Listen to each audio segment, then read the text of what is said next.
Hi, Gooby here. Today I'd like to talk about letting go of attachments. Today is a good example of letting go of attachments. It can be from anything from the most simple, mundane thing to a very deep thing. I'll start with some simple, relatively mundane things. Doobie and I were planning on going to a trail that is maybe another 10 miles down the highway. I had spent the last couple days trying to decide where to go for today because we've got some sunshine and it's cloudy, but it's not raining, and it's going to be raining. The rainy season's starting like tomorrow. So this is the last kind of like dry-ish hike. The hike up here was very muddy and wet. But this is not where we had planned to go. Where we had planned to go was down the highway more. But it was closed by a whole bunch of policemen,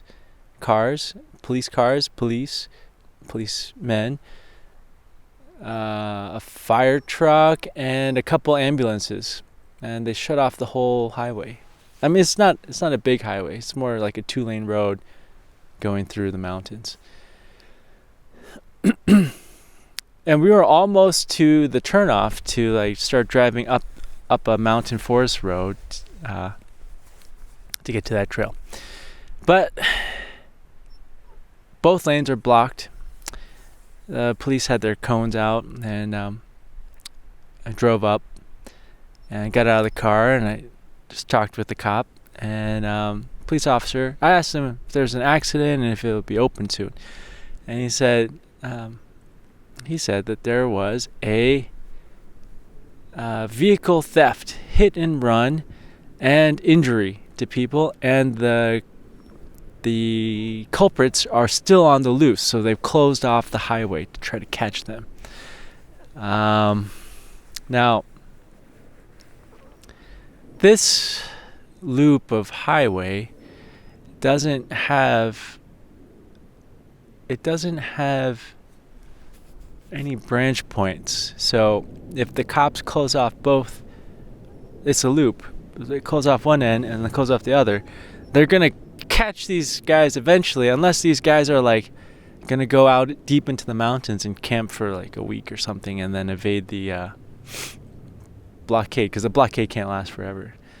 But I couldn't get to where I wanted to go, and that's okay. I was attached to the idea of going to this lake, not this one, a different one. And I could feel a little bit of disappointment creeping in, feeling of disappointment. But I've been alive now for 41 years, and I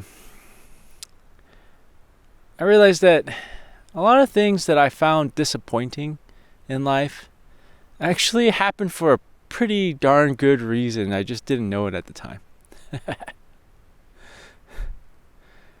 I'll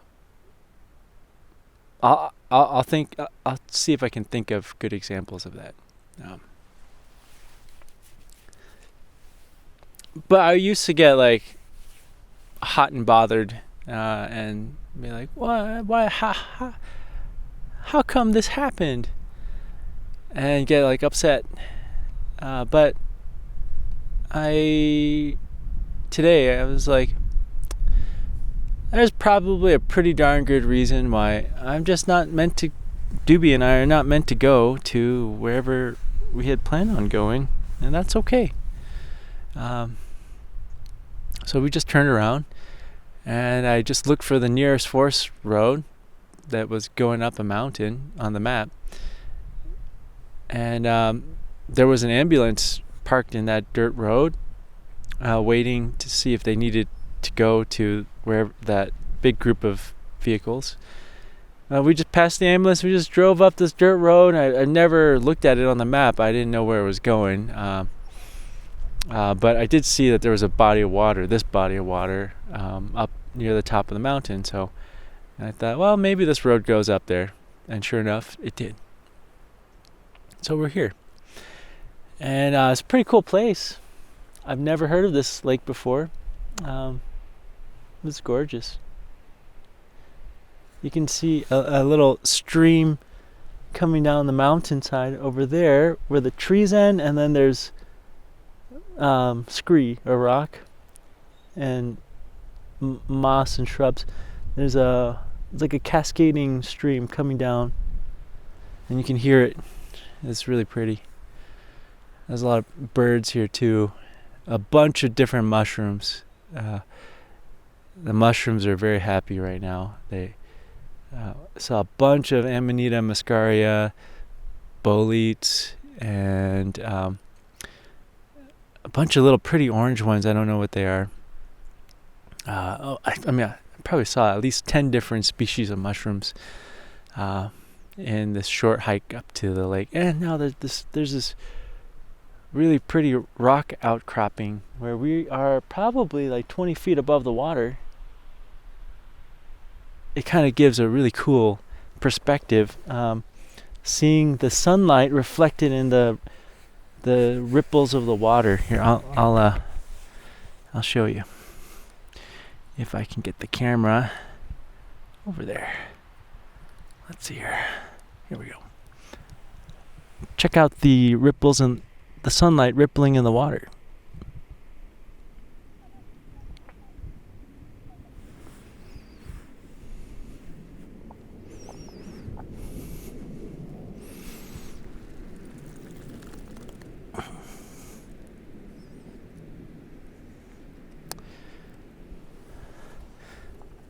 Well, I'm glad that I didn't get upset,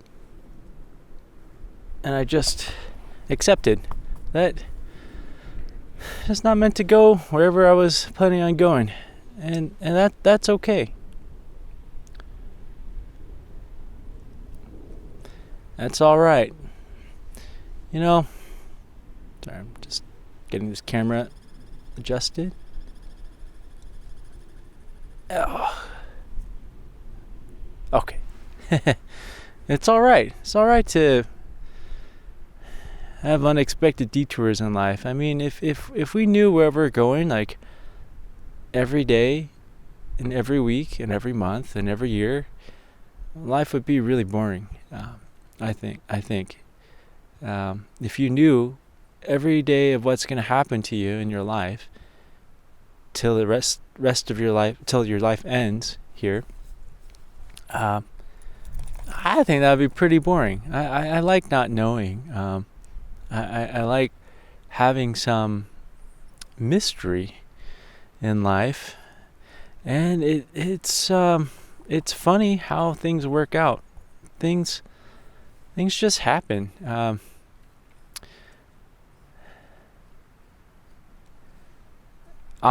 Okay, I thought of an example of things working out, but in a very weird way that I was very disappointed in how it worked out. Until it worked out, and then I realized that, oh wow, maybe I don't need to worry so much about my future or my present or my past or me. Here's an example. When I was in college, I wanted to do philosophy, and I just wanted to write or think about cool ideas and live a pretty minimalist lifestyle. I told my parents, all I want, I don't care for all these fancy things. I all I want is I want a room with a mattress and a bowl, one bowl and one spoon and a cup.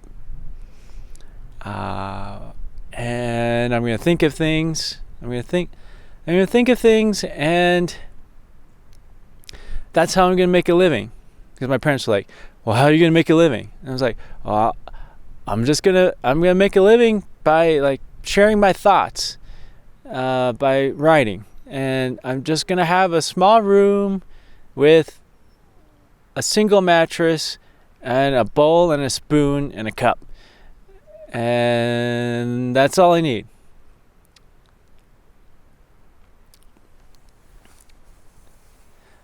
Wow, that sounds pretty crazy, actually. But that's what I really felt. I felt that that's what I wanted to do. That's at the age of 17. Now I'm 41. Well, a lot of time's passed between then and now. I went to medical school, became a doctor, became very disenchanted with being a doctor, and I left. I quit. I never wrote. I tried writing a book and it didn't work out. I couldn't get that one published. I didn't feel like self-publishing. And I had things. I had like my wife and I don't have a big house. We got an apartment that, I mean, it's comfortable, but it's more than one room. And I have a lot of bowls and a lot of spoons.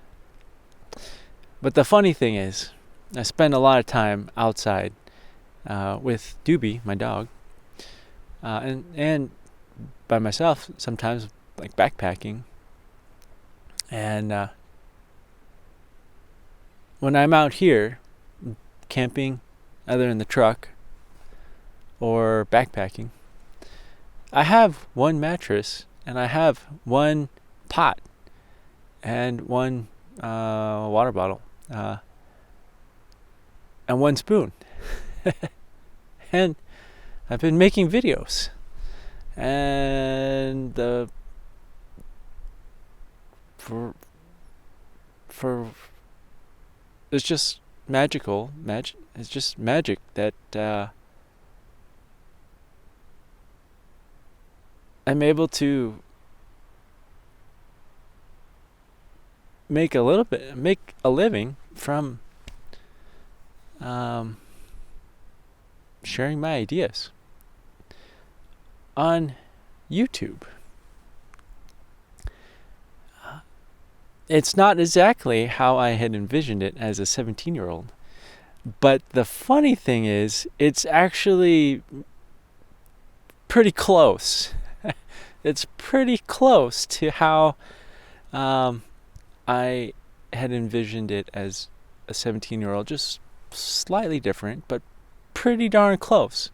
I didn't know I'd have a doggy, a beautiful doggy companion, and I mean, we have a home that's got 2 mattresses. It's 2 bedrooms.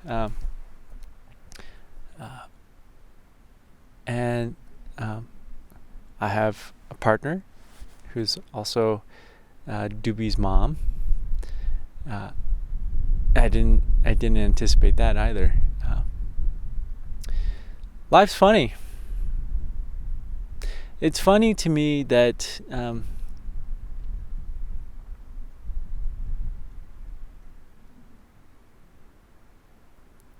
it's funny to me how life turns out the way that I had kind of envisioned it 24 years ago. But even better than how I envisioned it. I mean, my vision was pretty sparse. But it is in line with that vision, except better. But I had a lot of heartache along the way. 24 years is a long time. I was very sad. I was very sad. Thinking I was giving up on my ideas of, writing and learning philosophy and poetry and literature and then eventually, like, being a doctor and thinking, oh man, I got to do this the rest of my life, and I don't really like this very much.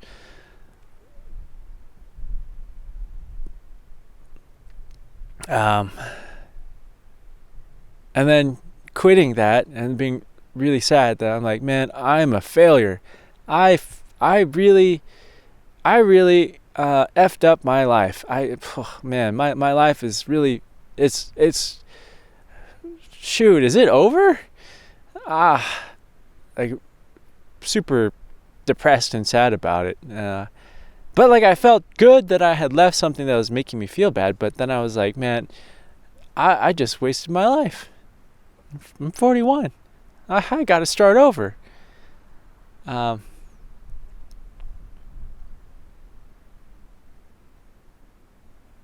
the age of 41, it's not easy to just like commit to going back to school for something new. A lot of people don't want to don't want to accept you into training because you're too old now. I'm too old. But life just happens. Hey girl, you're wrapped up around the camera here. You want to come over here? Here. Doobie wants to sit where the camera is for some reason. Want to come here?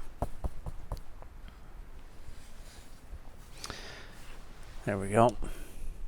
Well, I've got a beautiful friend. This dog. To live life with. We've got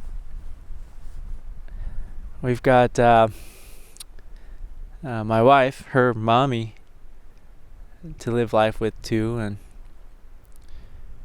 all these beautiful creatures and mountains and lakes. Wow. That's pretty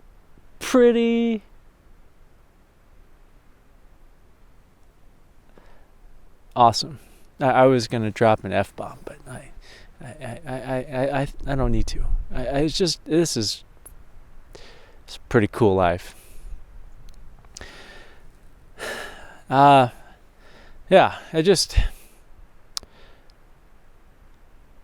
that's part of why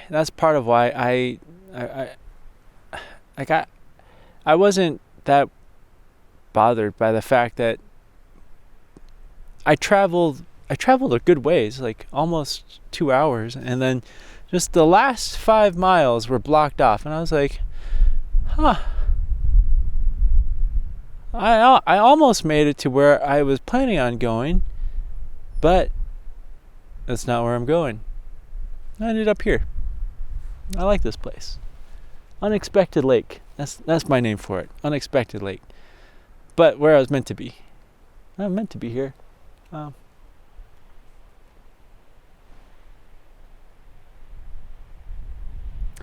It's really cool to watch the wind go across the water.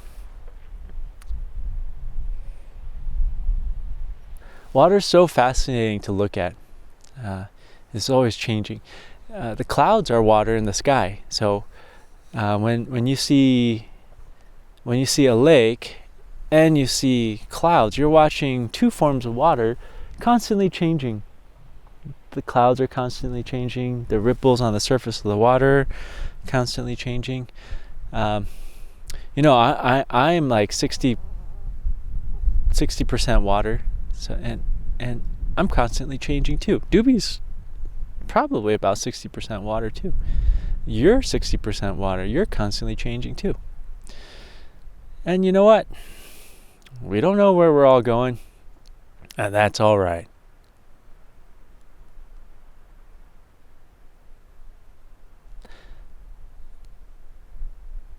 I'm letting go of this idea of these ideas.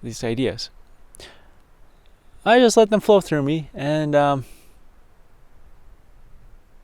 just keep going. Well, that's it for this video. Thanks for listening.